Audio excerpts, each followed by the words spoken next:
Benjamin Netanyahu is speaking now in an international press conference. Take a listen. And to do so again and again and again. It openly professes its goal to destroy the state of Israel. It subjugates Gazans. It steals their foods. It shoots them when they try to move to safe zones. And I think it's instructive that now many Gazans are fighting back.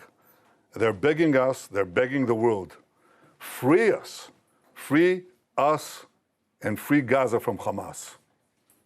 No nation can accept a genocidal terrorist organization, an organization committed to its annihilation, a stone's throw from its citizens. Our goal is not to occupy Gaza. Our goal is to free Gaza, free it from Hamas terrorists. The war can end tomorrow if Gaza, or rather if Hamas lays down its arms and releases all the remaining hostages. Gaza will be demilitarized. Israel will have overriding security responsibility. A security zone will be established on Gaza's border with Israel to prevent future terrorist incursions. A civilian administration will be established in Gaza that will seek to live in peace with Israel. That's our plan for the day after Hamas, and let me summarize it. 5 principles for concluding the war. 1, Hamas disarmed. 2nd, all hostages freed. 3rd, Gaza demilitarized. 4th, Israel has overriding security control. And 5, non-Israeli, peaceful civilian administration. By that I mean a civilian administration that doesn't educate its children for terror, doesn't pay terrorists, and doesn't launch terrorist attacks against Israel. That's what we want to see in Gaza. So it's neither Hamas nor the PA. That's our plan. Given Hamas's refusal to lay down its arms, Israel has no choice but to finish the job and complete the defeat of Hamas. Now, we've done a great deal. We have about 70 to 75% of Gaza under Israeli control, military control. But we have 2 remaining strongholds, okay? These are Gaza City and the central camps in the Muasi. That's roughly, it's schematically presented here, but it's fairly accurate. Last Thursday, Israel's Security Cabinet, instructed the IDF to dismantle the 2 remaining Hamas strongholds in Gaza City and the central camps. Contrary to false claims, this is the best way to end the war and the best way to end it speedily. We will do so by first enabling the civilian population to safely leave the combat areas to designated safe zones. In these safe zones, they'll be given ample food, water, and medical care, as we've done before. And again, contrary to false claims, our policy throughout the war has been to prevent a humanitarian crisis, while Hamas's policy has been to create it. Since the beginning of the war, Israel has let in close to 2 million tons of aid. I know of no other army that has enabled such aid to go to the civilian population in enemy territory. Now, if we had a starvation policy, no one in Gaza would have survived after 2 years of war. But our policy has been the exact opposite. We let in, as I said, almost 2 million tons of aid and sent millions of text messages, millions of phone calls to Gazans to get out of harm's way. Yet in the last few months, Hamas has violently looted the aid trucks meant to get to Palestinian civilians. They deliberately created a shortage of supply. And the UN consistently refused, until recently, to distribute the thousands of trucks that we led into Gaza through the Kerem Shalom crossing. So our problems, we've had tons of uncollected food rotting on the Gazan side of the border because the UN was and still is unwilling to deliver all of it. Here are the tons and tons and tons of humanitarian aid that Israel led in to the Gazan side of the Kerem Shalom crossing. It's just sitting there because it's not distributed. So now we're going to go around this obstacle. We are going around it by doing 3 things. 1, can I show this, please? Okay. Designating safe corridors for humanitarian aid distribution. No, that's showing the problem, not showing the solution, but here it is. First, designating rather safe corridors for aid distribution. You can drive trucks there and you'll be safe. Second, increasing the number of safe distribution points managed by the Gazan humanitarian foundations. And 3, airdrops. That's airdrops done by the Israeli Air Force, and we're inviting others to join us. The result has been a humanitarian surge, which we're coordinating with President Trump and his team, and hundreds of trucks have gone in recent days. This is preventing hunger, but it's not prevented the global campaign of lies that we have all witnessed. So in Gaza, despite Hamas's obstacles, 2 million people are now getting access to humanitarian aid. But I'll tell you who isn't. The only ones that are being deliberately starved in Gaza are our hostages. This is Evyatar David. Look at his hand, at his arm. He's being deliberately starved by these Hamas monsters. And look at the Hamas captor. Look at the difference. He's eating, and he's eating well. The purpose of this news conference is to puncture the lies and spread the truth, but that distortion has been propelled around the earth, almost the way that the Jewish people were maligned in the Middle Ages. Every massacre of the Jewish people was preceded by massive vilification. We were said to be spreading vermin to Christian societies. We were said to be poisoning the wells.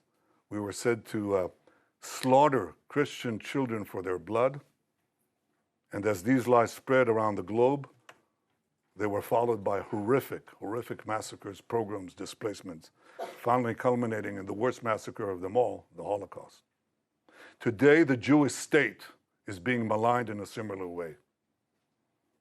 Everything that I told you could be verified easily, but it hasn't.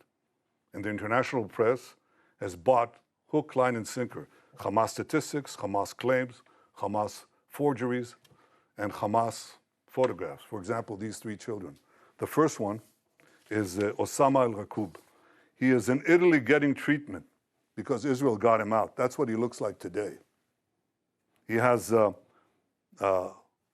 genetic disease that damages the lungs and digestive system. It makes it hard to absorb nutrients and gain weight, okay? So Israel facilitated Osama's travel to Italy, where he got the medical aid that transformed his position. The second one is Abdul Qadir al-Fayumi. He suffers from a genetic neurological disorder, spinal muscular atrophy, a degenerative condition that causes muscle wasting, weakness, and severe weight loss unrelated to nutrition. This was the real cause of his frail appearance, not starvation. In fact, he was treated in Israel in 2018. Doesn't help because it's a congenital disease and it defies most treatment at least. The third one is the most celebrated one. This is a New York Times cover photo. It's on the front page of Muhammad Zakaria Ayub and his mother.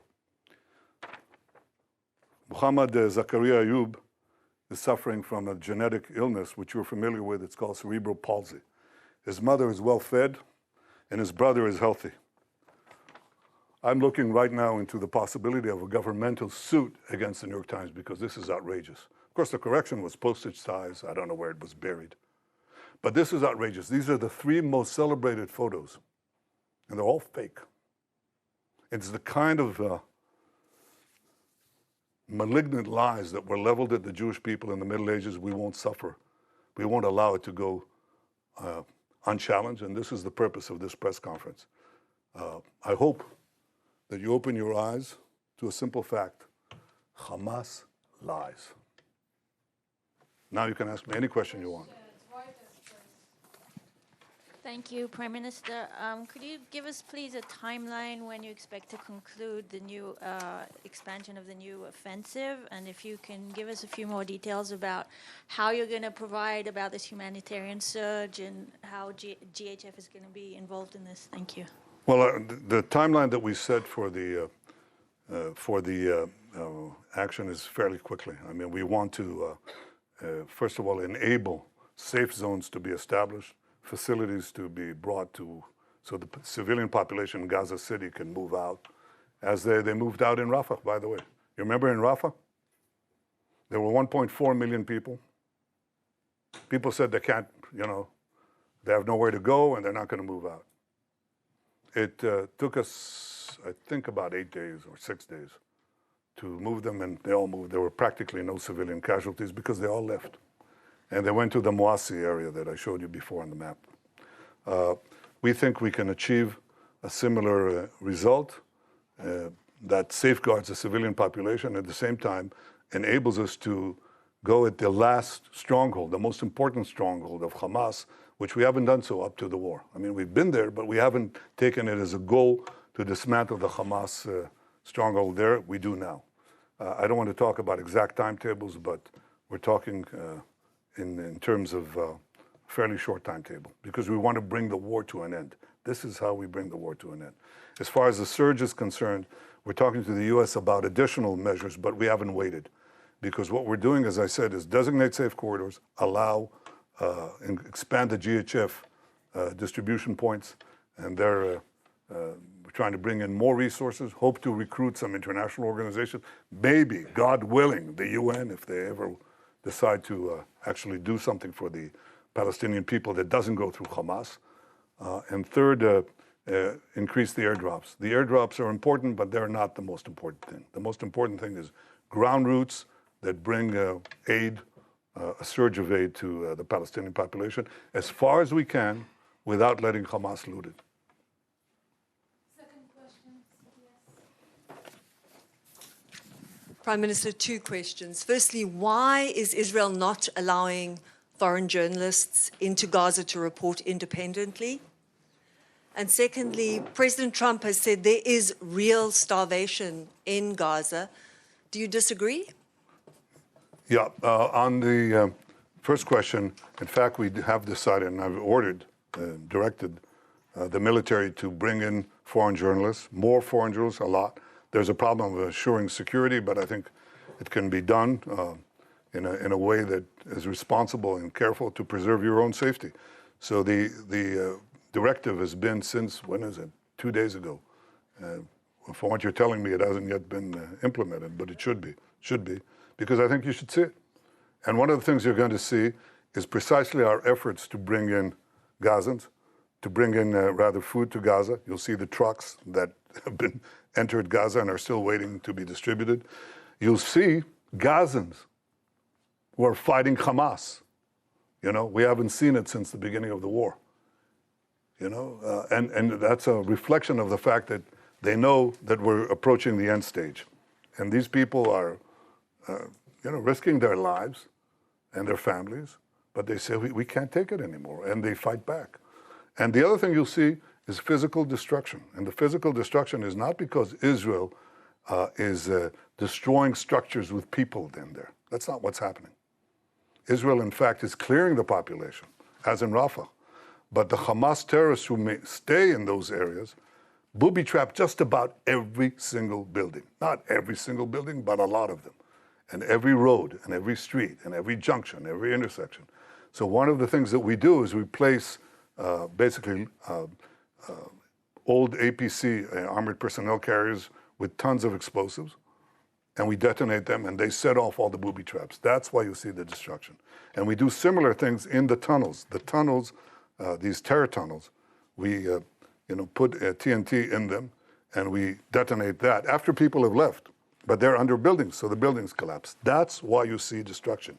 You see destruction not because we go after civilian populated areas, but in fact areas that have been cleared of civilians and are still rife with terrorists. And that's how we've been able to reduce actually the civilian casualties and increase, of course, the terrorist casualties.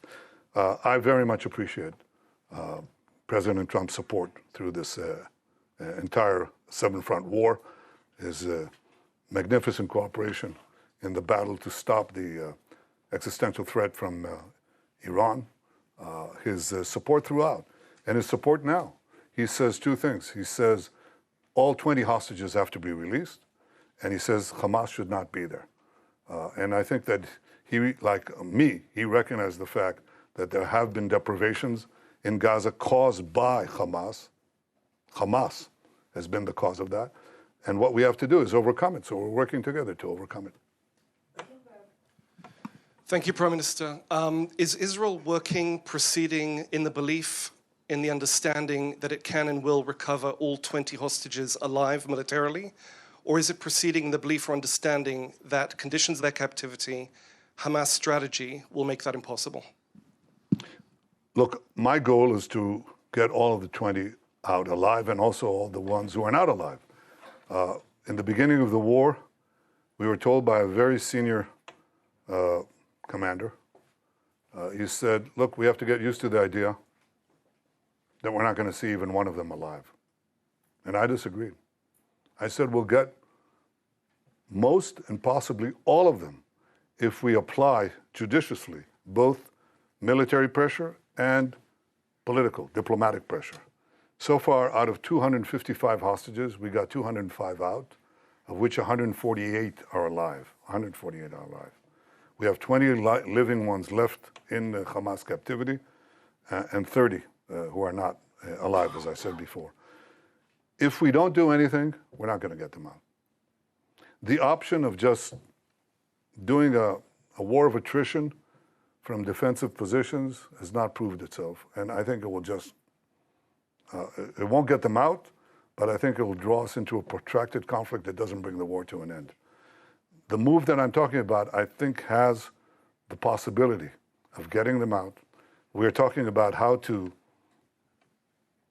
I don't want to go into details, but how to get the remaining hostages alive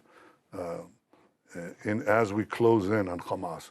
And there are various ways that I think, creative ways, that this can be done, but again, I won't go into that now.